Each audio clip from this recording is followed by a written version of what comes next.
me to meditation initially was a combination of general spiritual curiosity, as well as alternative ways to be able to manage anxiety and nervousness and mood-related concerns. As a person of color, I find that my meditation practice supports me very specifically around taking that immediacy, coming back to the immediacy of the moment, and being able to take thoughtful, heartful action in the next moment, specifically around feeling grounded in who I am and where I'm at,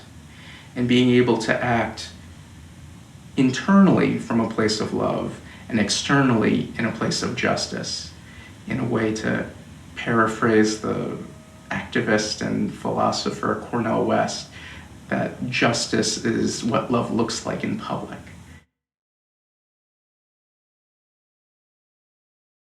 Understanding mindfulness or meditation as being a means to continued action. I think there's often a connotation or an understanding that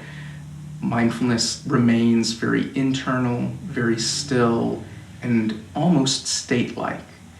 And interestingly enough, that's not really been how it's understood, at least in the traditions in which it comes from, especially in various schools and forms of Buddhism, that it's always about some type of action. Because of mindfulness and meditation's seemingly popularity in general American culture, to focus on that specifically, it seems like it's a very white sort of practice. It's things that, well-off or people who have enough resources and who happen to be white tend to do, and forgetting that it comes from a tradition of individuals who didn't have a whole lot and also had brown skin. I would describe a typical session of the people of color meditation as being a combination of practice and discussion, with the discussion being more about building community around mindfulness and meditation, at least as a starting point. One of the ways that being involved in initiatives or groups or projects around racial justice or anti-oppression work that has really influenced my practice over the years has been the importance of community and connecting. A misconception, which unfortunately is sometimes even actively taught with some teachers of meditation and mindfulness, at least seems to emphasize or give the impression that the practice is very individualistic, it's very private, it's you dealing with your mind in isolation. And an important element is that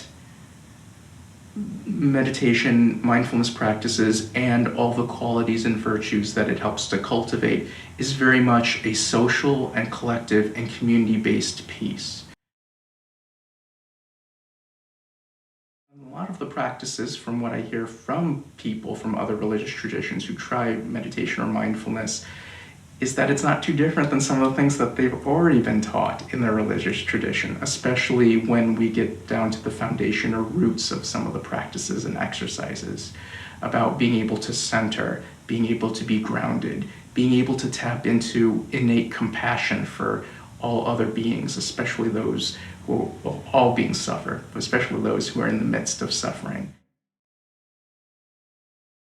For people who might be interested in coming to the People of Color Meditation Group, it's my hope that we provide a welcoming, inclusive space where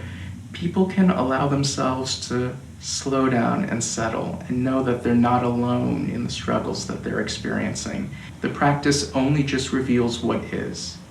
and then we get to decide what to do with what is. And I work very hard to make sure that it's whatever the what is for each individual person is supported and welcomed and given as much space as possible.